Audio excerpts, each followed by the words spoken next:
start types of fertilization, right? In previous lecture we discussed about the fertilization.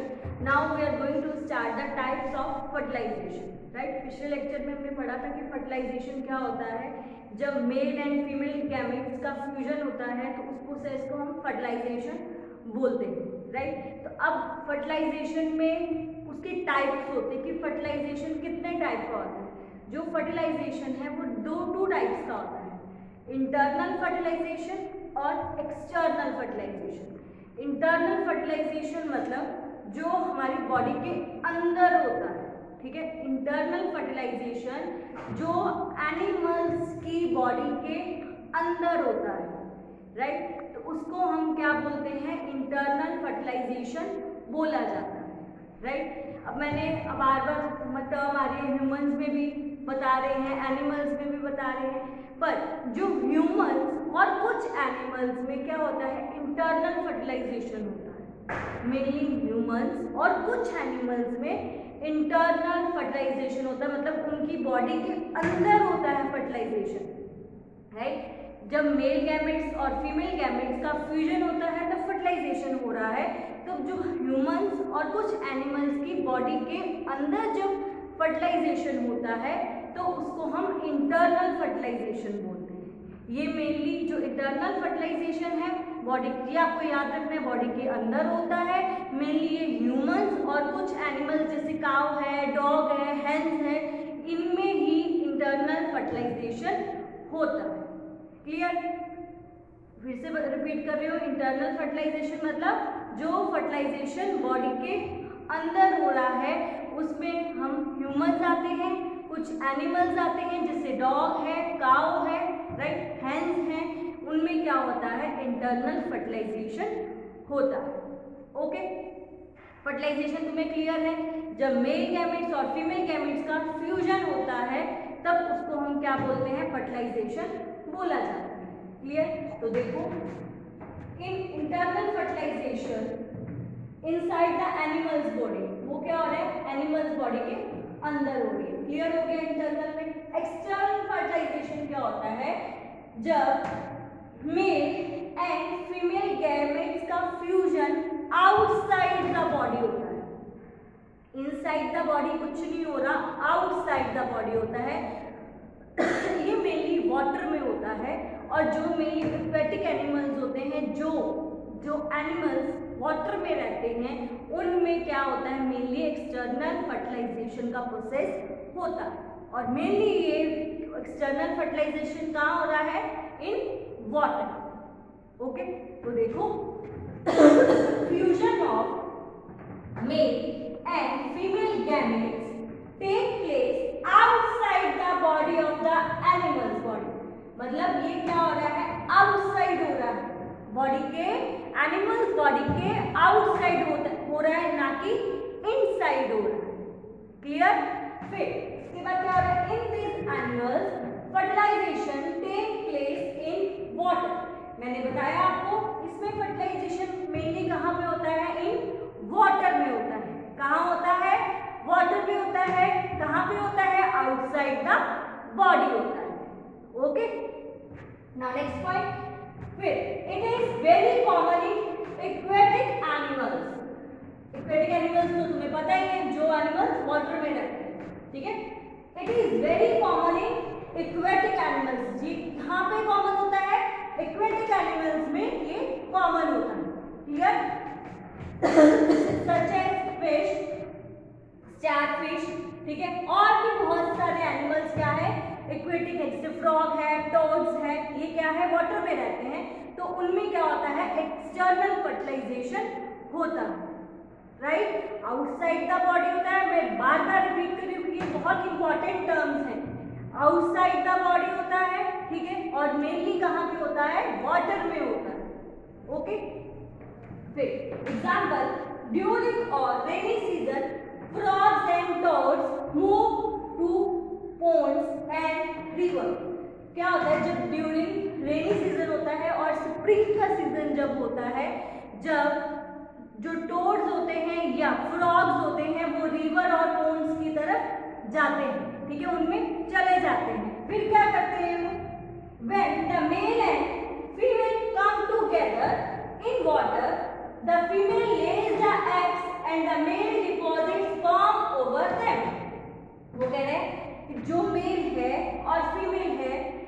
मिलते हैं water में, तब क्या करता है मेल फीमेल क्या करती है एग्स का ले करती है, ठीक है, मतलब एग्स मतलब ओवम को प्रोड्यूस करती है, एग्स का ले करती है। और जो फीमेल मेल है, फीमेल क्या कर रही है एग्स का प्रोड्यूस कर रही है, और जो मेल है वो क्या कर रहा है उसके ऊपर स्पर्म को डिपॉजिट कर रहा है। क्लियर? फिर से देखो, when the male and female come together in water, मिले वाटर में, the female lays the eggs, फीमेल क्या करती है एग्स का ले करती है, and male deposits sperm over them, उसके ऊपर जो मेल है स्पर्म का डिपॉजिट करता है, ठीक है। फीमेल ने एग्स का ले करा और मेल ने स्पर्म डिपॉजिट करा उसके ऊपर। फिर क्या करा, ईच स्पर्म स्विम रैंडमली, वो क्या कर रहा है जो ईच स्पर्म है, ठीक है, वो स्पर्म स्विम करते हैं रैंडमली इन वाटर, वाटर में with the help of a long tail, जो स्पर्म है वो वाटर में स्विम करते हैं रैंडमली, किसके थ्रू, उनकी जो लॉन्ग टेल होती है उसके थ्रू वो वाटर में स्विम करते हैं। कौन? स्पर्म। जब स्विम करेंगे फिर वो एग्स के कांटेक्ट में आ जाएंगे, एग्स के कांटेक्ट में आने से उनमें क्या हो जाएगा फर्टिलाइजेशन हो जाएगा, फर्टिलाइजेशन से एक बेबी का फॉर्मेशन होना शुरू हो जाता है। क्लियर? तो इसको क्या बोलते हैं एक्सटर्नल फर्टिलाइजेशन। उसमें एक लाइन और है, the sperms then come in contact with the egg, जो स्पर्म है तब एग के कांटेक्ट में आता है। फिर से रिपीट कर रही हूँ इसका एग्जांपल, जो टोड्स हैं और फ्रॉग्स हैं रेनिंग और स्प्रिंग सीजन में रिवर की तरफ जाना शुरू करते हैं, ठीक है। जो फीमेल है वो क्या करती है एग्स को ले करती है, और जो मेल है वो स्पर्म डिपॉजिट करता है किसके ऊपर, एग्स के ऊपर। क्लियर? फिर उसके बाद इनका क्या होता है, जो एग जो स्पर्म है, ठीक है, और जो एग है, स्पर्म क्या है वो पानी में तैरते हैं, ठीक है। फिर उसके बाद वो तैरते हुए उनकी लॉन्ग टेल होती है जिसके थ्रू वो रैंडमली उसमें स्विम कर सकते हैं, जो स्पर्म है। क्लियर? फिर जो एग है, एग के वो कांटेक्ट में आते हैं, जब एग के कांटेक्ट में आ गए तो क्या हो जाता है फर्टिलाइजेशन का प्रोसेस कंप्लीट हो जाता है। क्लियर? ये था मेरा external fertilisation. Okay, now next है जो मेरा development of embryo, development of embryo. अब जो एम्ब्रियो का डेवलपमेंट कैसे होता है वो हम डिस्कस करते हैं। मैंने आपको पहले भी बताया था कि जब एक मंथ में, ये मेनली फीमेल रिप्रोडक्टिव सिस्टम का पार्ट है, जो एम्ब्रियो है वहाँ पे ही जनरेट होता है, कहाँ में, फीमेल रिप्रोडक्टिव सिस्टम। ओके, तो जो एम्ब्रियो है वो क्या करता है, पहले तो जो एक हर मंथ में एक ही एग एक फीमेल ओवेरी में प्रोड्यूस होता है, फिर वो कहाँ पे जाता है, ओविडक्ट में जाता है, मतलब वो फैलोपियन ट्यूब में चला जाता है। क्लियर? जब वो फैलोपियन ट्यूब में चला गया, मतलब ओविडक्ट में वो चला गया एक एग, फिर स्पर्म जाता है, स्पर्म कहाँ पे जा रहा है, ओविडक्ट में जा रहा है, और वहाँ पे जाने के बाद एग मतलब ओवम, ठीक है, और उसका फ्यूजन होता है। स्पर्म और जो एग गया है उसको हम ओवम भी बोलते हैं, उनका आपस में वहाँ पे क्या हो जाता है, फ्यूजन होता है, मतलब फर्टिलाइजेशन होती है। जब फर्टिलाइजेशन हो गई उन दोनों में, तब क्या हो जाता है, जाइगोट का फॉर्मेशन हो जाता है। क्लियर? इतना तो तुम्हें ये कॉन्सेप्ट का पता है कि जाइगोट के फॉर्मेशन होने के बाद जो एक जाइगोट एक सिंगल सेल है, ठीक है, अब वो जाइगोट का क्या हो रहा है, डिवीजन हो रहा है, उस सेल्स का डिवीजन होना जब शुरू हो जाता है तब क्या हो जाता है, एम्ब्रियो का फॉर्मेशन हो जाता है, एम्ब्रियो क्या है, बन जाता है। इस एम्ब्रियो से ही पूरा बेबी डेवलप होता है। जो क्या है, जाइगोट का डिवीजन हुआ तो मेरा क्या बन जाता है, एम्ब्रियो है, ठीक है, एम्ब्रियो से ही एक पूरा बेबी तैयार होता है। क्लियर? जाइगोट का डिवीजन से एम्ब्रियो बना, एम्ब्रियो क्या करता है, जो मेरा यूट्रस का वॉल होता है, यूट्रस का वॉल होता है उसके बीच में पूरी तरह से धस जाता है, घुस जाता है, ठीक है। जो एम्ब्रियो है यूट्रस के वॉल में पूरी तरह से धंस जाता है। फिर जो यूट्रस का वो जो न्यूट्रिशन लेता है एक बेबी के पूरे डेवलपमेंट के लिए, वो जो न्यूट्रिशन लेता है वो कहाँ से लेता है, यूट्रस से लेता है, यूट्रस के वॉल से लेता है। क्लियर। इस प्रोसेस को मैं तुम्हें पूरा समझाती हूँ डायग्राम के थ्रू, पर मैंने तुम्हें पूरा बताया कि होता कैसे। क्लियर। तो देखो, development of embryo, development of embryo क्या हो रहा है, take place in the female reproductive system. वो कहाँ पे हो रहा है, फीमेल रिप्रोडक्टिव सिस्टम। वो कहाँ पे हो रहा है, development of embryo take place in the female reproductive system. पूरा ये फीमेल रिप्रोडक्टिव सिस्टम में ही होता है। मैंने आपको जैसे बताया ये कहाँ पे होता है, फीमेल रिप्रोडक्टिव सिस्टम में। थ्रू फॉलोइंग स्टेप्स, इसके कुछ स्टेप्स हैं कि कैसे फीमेल रिप्रोडक्टिव सिस्टम में ये एम्ब्रियो का फॉर्मेशन होता है, डेवलपमेंट होता है। क्लियर। तो देखो, every month a single egg comes out of the ovary and reaches the fallopian tube of female reproductive system। तब तुम्हें पता ही है कि हर मंथ में एक एग बनता है ओवेरी में, फिर वो कहाँ पे जाता है, ओवी डक्ट में जाता है, मतलब वो फैलोपियन ट्यूब में चला जाता है। क्लियर। फिर sperm reaches the fallopian tube where the sperm fertilizes the egg। इसके कारण क्या हो जाता है, जो स्पर्म है वो रीच करता है कहाँ पे, फैलोपियन ट्यूब में। फिर वहां पे क्या होता है, इन दोनों का एग और स्पर्म का फर्टिलाइज हो जाता है, फ्यूजन हो जाता है, ठीक है। फिर उसके बाद दिस रिजल्ट, जब उनका फ्यूजन हो गया है, this result in formation of zygote. तो क्या बन गया मेरा, जाइगोट बन गया। देखो ये क्या है, मेरी फैलोपियन ट्यूब है, ये मेरी क्या है, फैलोपियन ट्यूब मतलब ओविडक्ट है ये। उसमें क्या हो रहा है, जाइगोट बना, ठीक है।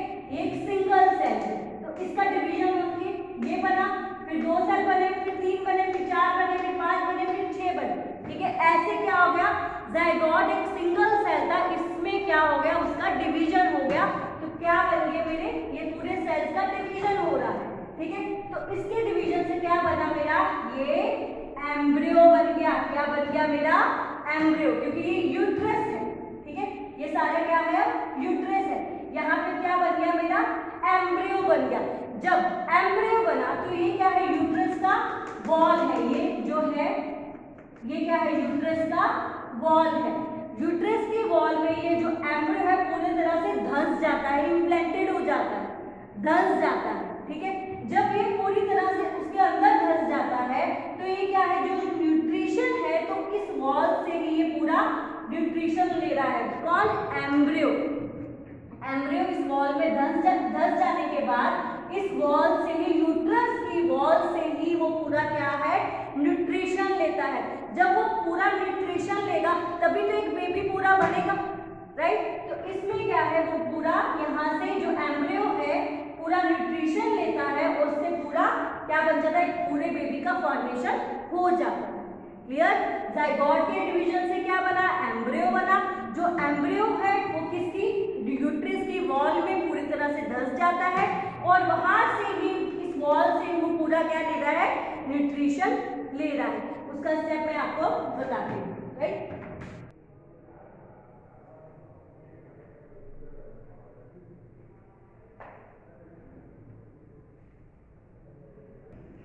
अब थर्ड पॉइंट है जो जाइगोट है, मैंने आपको यहाँ पे डायग्राम के थ्रू बताया भी।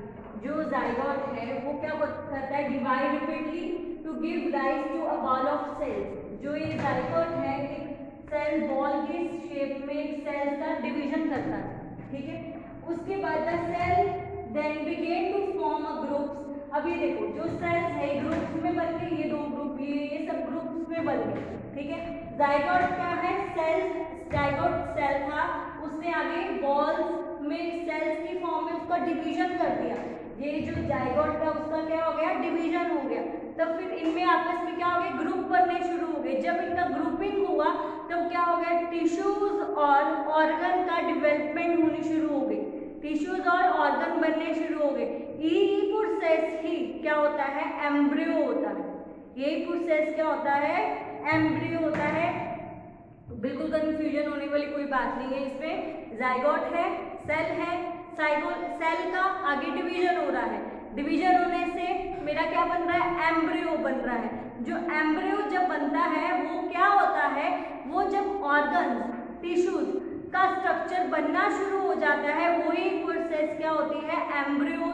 मतलब एक बेबी, उसके क्या ऑर्गन्स बनने शुरू हो गए, उसकी टिश्यूज बनने शुरू हो गए, मतलब बेबी का फॉर्मेशन होना शुरू हो गया, तो उसको क्या है, वो एम्ब्रियो ही है, right. The zygote divides repeatedly to give rise to the balls of cells. Ball of cells divide हो गए, ठीक है।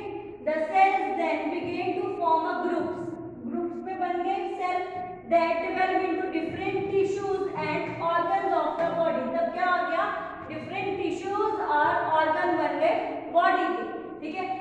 This development structure is termed as embryo. जो ये development structure है वो क्या है, उसको हम क्या बोल रहे हैं, एम्ब्रियो बोल रहे हैं। जाइगोट के डिवीजन से जो ये डेवलपमेंट स्ट्रक्चर बन रहा है वो मेनली क्या है, वो एक एम्ब्रियो है। क्लियर। अब आपको कोई पूछे कि ये क्या है, डेवलपमेंट स्ट्रक्चर क्या है, वो एम्ब्रियो है। ये कब होता है, after the division of zygote. Clear. उसके बाद क्या हो गया, the embryo get implanted in the wall of uterus. Implanted मतलब धस जाना, यूट्रस की वॉल में जो एम्ब्रियो है वो अच्छे से इम्प्लांटेड हो जाता है, अच्छे से धंस जाता है, ताकि उसके जो उसको पूरा न्यूट्रिशन मिले वहां से। क्लियर। फिर for further gradually development body part such as hands, legs, head, ears etcetera. वो कह रहे हैं कि एम्ब्रियो क्या हो रहा है, वॉल में इम्प्लांटेड हो गया फॉर फर्दर डेवलपमेंट के लिए, ताकि आगे भी डेवलपमेंट हो सके, वो बेबी की आगे डेवलपमेंट हो सके, उसकी ईयर्स बन सके, उसकी लेग्स बन सके, राइट, उसका नोज बन सके, जिसके कारण वो क्या हो जाता है, एम्ब्रियो वो जो यूट्रस की वॉल में इम्प्लांटेड हो जाता है, धंस जाता है, ठीक है। ताकि वहां से उसको उसका जो न्यूट्रिशन मिल रहा है वो वहां से ही मिलता है। जो एम्ब्रियो को न्यूट्रिशन मिल रहा है वो यूट्रस की वॉल से ही मिलता है। पहले वो यूट्रस की वॉल में क्या हो गया, इम्प्लांटेड हो गया। क्यों इम्प्लांटेड हुआ, ताकि आगे उसका स्ट्रक्चर डेवलप हो सके। यदि वो इम्प्लांटेड ही नहीं होगा तो उसका आगे क्या है, बेबी का स्ट्रक्चर डेवलप ही नहीं होगा अच्छे से, उसको न्यूट्रिशन ही नहीं मिलेगा, राइट। इसके कारण उसको क्या है, उसमें इम्प्लांटेड होना पड़ता है। क्लियर। फिर उसके अब क्या बन जाते हैं, लेग्स, ईयर, नोज, जो सारे बॉडी के पार्ट्स हैं वो डेवलपमेंट होने शुरू हो जाते हैं, क्योंकि उसको न्यूट्रिशन मिल रहा है, किससे, यूट्रस वॉल से। क्लियर। फिर उसके बाद क्या हो गया, the stage of the embryo in which all the body parts can be identified. अब जब एम्ब्रियो में सब बॉडी पार्ट्स हम क्या कर सकते हैं, आइडेंटिफाई। जब ऐसी स्टेज एम्ब्रियो की जब सारे बॉडी पार्ट्स हम क्या कर सकते हैं, आइडेंटिफाई कर सकते हैं, उसको हम क्या बोलते हैं, फीटस बोला जाता है। उस प्रोसेस को हम क्या बोलते हैं, फीटस बोला जाता है। जब हम सारे बॉडी पार्ट्स को जब आइडेंटिफाई करते हैं, ऐसी स्टेज जब एम्ब्रियो में हम सारे बॉडी पार्ट्स को आइडेंटिफाई कर सकते हैं, तब इस स्टेज को हम क्या बोलते हैं, फीटस बोला जाता है। क्लियर। जो फीटस है, when the development of the foetus is complete, मतलब जो फीटस की जो डेवलपमेंट है वो कंप्लीट हो जाती है, उसका जो टाइम पीरियड है वो कंप्लीट हो जाता है, तब क्या हो जाता है, the mother gives birth to the baby. और मदर क्या है, बेबी को बर्थ देती है। क्लियर। फीटस कब हुआ, जब सारे एम्ब्रियो में सारे बॉडी पार्ट्स का डेवलपमेंट हो गया, तब उस प्रोसेस को हम फीटस बोलते हैं। जब फीटस का टाइम पीरियड कंप्लीट हो जाता है, तब एक मदर बेबी को बर्थ दे देती है। क्लियर। यही सारा एम्ब्रियो का प्रोसेस था। 5 स्टेप थे जो मैंने तुम्हें अच्छे से एक्सप्लेन करके बताए हैं। एक बार ये रिवाइज करोगे, वीडियो अच्छे से देखोगे, तुम्हें अच्छे से समझ आ जाएगा। ओके।